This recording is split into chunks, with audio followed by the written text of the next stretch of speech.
दोस्रो पटक युके पुगेकी अस्मिता डल्लाकोटीको युके पुगेपछि दोस्रो कार्यक्रम भव्य रूपमा सम्पन्न। आफूलाई यति धेरै माया र सम्मान दिनुहुने सम्पूर्ण युकेवासीहरूप्रति विशेष रूपमा दिन धन्यवाद। यसरी सामाजिक सञ्जालमा लेखिन् खुसी व्यक्त गर्दै स्टाटस। दर्शकबिन नमस्कार, आज पनि हामी नयाँ अपडेटका साथ उपस्थित भइसकेका छौँ। भिडियोलाई अन्तिमसम्म हेरेर साथ दिनुहोला। हाम्रो च्यानलमा नयाँ हुनुहुन्छ भने लाइक, कमेन्ट, सेयर र सब्सक्राइब गरेर जोडिनुहोला। हामीलाई कहाँबाट हेर्दै हुनुहुन्छ त्यो पनि जानकारी गराउनुहोला।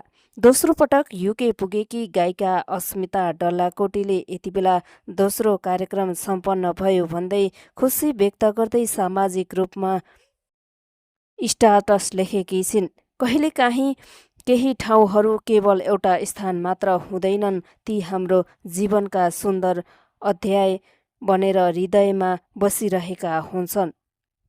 नेपाली समाज नटिघमको आयोजनामा सम्पन्न मिडल्यान्ड नेपाली मेलामा सहभागी हुने अवसर पाउँदा मन अनेकौं भावनाले भरियो। यही समाजले मलाई पहिलो पटक विदेश यात्राको अवसर जुराइदिएको थियो।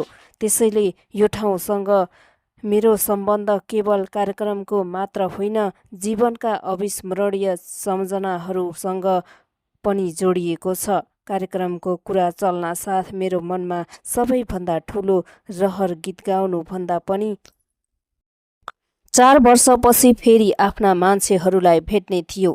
उही ठाउँ, उही आत्मीय अनुहारहरू र उस्तै माया सबैसँग फेरि भेट्न, सुख दुःख साट्न र पुराना सम्झनाहरू ताजा गर्न पाउँदा आफूलाई साँच्चै भाग्यमानी महसुस गरे भन्दै खुसी व्यक्त समेत गरेकी छिन्। मेरो हरेक पाइला पाइलामा साथ, माया र हौसला दिनुहुने श्रीमानज्यू, दाइ भाउजू, साथीभाइ तथा सम्पूर्ण आदरणीय महानुभावहरूको माझमा आफ्नो प्रस्तुति राख्न पाउनु मेरो लागि अविस्मरणीय क्षण हो।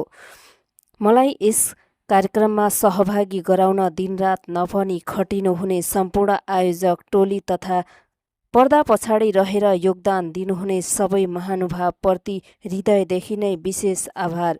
तपाईँहरूको नै निस्वार्थ मेहनत र मायाकै कारण यस्ता सुन्दर भेटघाट भएका हुन्छन् भन्दै सामाजिक सञ्जालमा स्टाटस लेखेकी छिन्। दर्शकबिन, तपाईँ पनि अस्मिता डल्लाकोटीको एकदमै ठुलो फ्यान हुनुहुन्छ भने एक लाइक गर्नुहोला।